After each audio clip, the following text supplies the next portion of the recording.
In the bustling streets of Lagos, Nigeria, 16-year-old Amoka had dreams larger than life.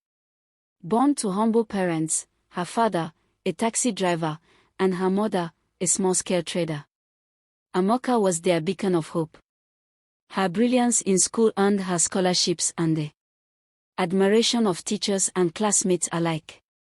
She was determined to become a doctor and lift her family out of poverty. Amoka's best friends, Chinyere and Bimbo, envied her academic success but masked it with sweet words and camaraderie. They often teased her for being too serious, encouraging her to loosen up and enjoy life. One fateful evening after school, Chinyere invited Amoka to a special group meeting. "It's nothing serious," she assured. "Just a sisterhood that helps each other succeed." Amoka hesitated but eventually agreed to attend the meeting out of curiosity. "You're always so serious, Amoka," Bimbo added. "You need to network and meet people who can help you achieve your dreams." The meeting was held at Chinyere's cousin's house, a secluded, luxurious mansion. Inside, a group of girls, some from other schools, greeted her warmly. They called themselves the Marian Circle. At first, it seemed harmless, a group of ambitious girls sharing dreams of success. They spoke of empowerment and unity, but their words carried an enigmatic undertone. By the end of the meeting, Amoka was intrigued. Chinyere handed her a red scarf and whispered, "You're one of us now." A week later, Chinyere invited Amoka to what she called a bonding session. It was late at night, and Amoka was uneasy but didn't want to disappoint her friends. The session took place in an abandoned building at the outskirts of town. Candles lit the dark room, and the other girls chanted in unison. Amoka felt her pulse quicken when a woman in a red robe appeared. "Welcome, new sisters," the woman said with an unsettling smile. She introduced herself as Mama Marian, the leader of the group. The ritual involved drinking a bitter concoction and swearing allegiance to the Marian Circle. Amoka felt strange but assured herself it was harmless. "This is just a harmless initiation, right?" she asked Chinyere. Her friend smiled and said, "You'll understand in time." After the initiation, Amoka noticed strange things happening. Her grades improved, and teachers seemed to favor her even more. A small business her mother started suddenly boomed, and her father received a new taxi from an unknown benefactor. Amoka attributed these blessings to her hard work and her family's prayers, but Chinyere hinted otherwise. "The Marian Circle has your back," she said cryptically. Amoka began attending more meetings. The promises of wealth, success, and influence were tempting. Mama Marian always said, "Success requires sacrifice." One night, Mama Marian asked Amoka to make a small sacrifice to prove her loyalty. It was a gold bracelet her late grandmother had given her. Reluctantly, Amoka handed it over. "This is just the beginning," Mama Marian said. Amoka's life continued to improve. She won a national essay competition, earning a cash prize and a scholarship. But she also started having nightmares, dark figures, blood, and haunting whispers.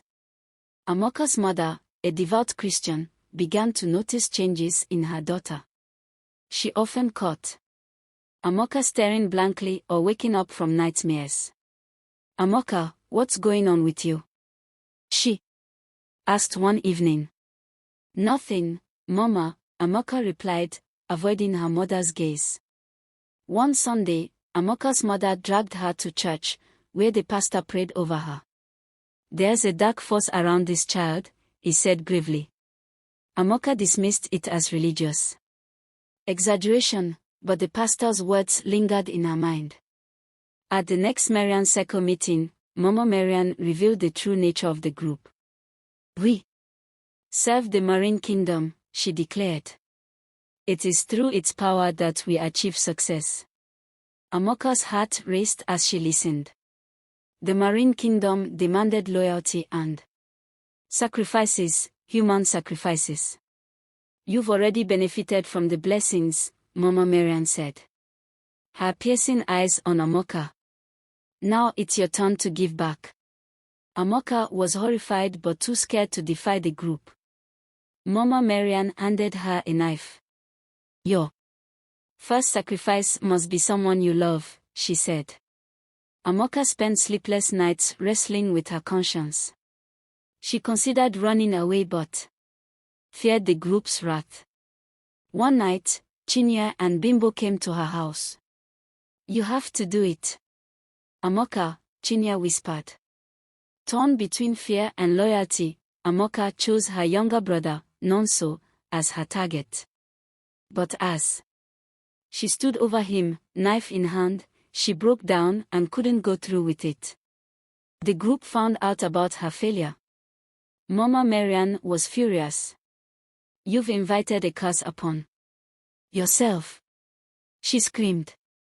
Strange tragedies began to plague Amoka's family. Her father's new taxi was destroyed in an accident. Her mother's business crumbled overnight. Nonso fell mysteriously ill, and no doctor could diagnose his condition. Amoka tried to plead with Mama Marian, but the woman refused to help.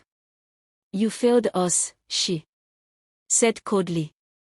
"Now you must pay the price." Amoka's parents grew suspicious of her involvement with the group.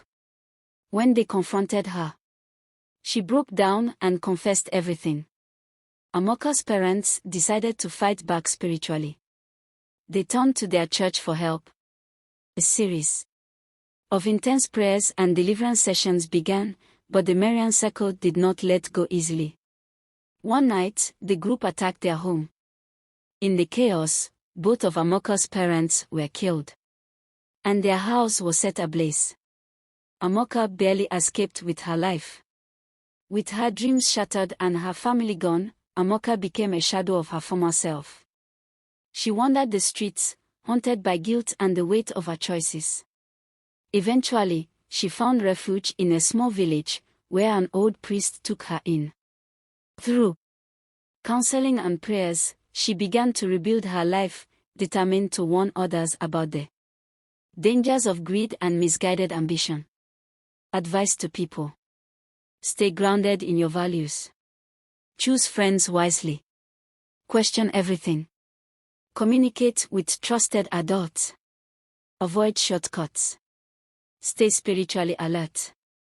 Learn from mistakes. Value family and support systems. By embracing this advice, individuals can navigate life's challenges with wisdom, avoiding the traps that ensnared Amoka.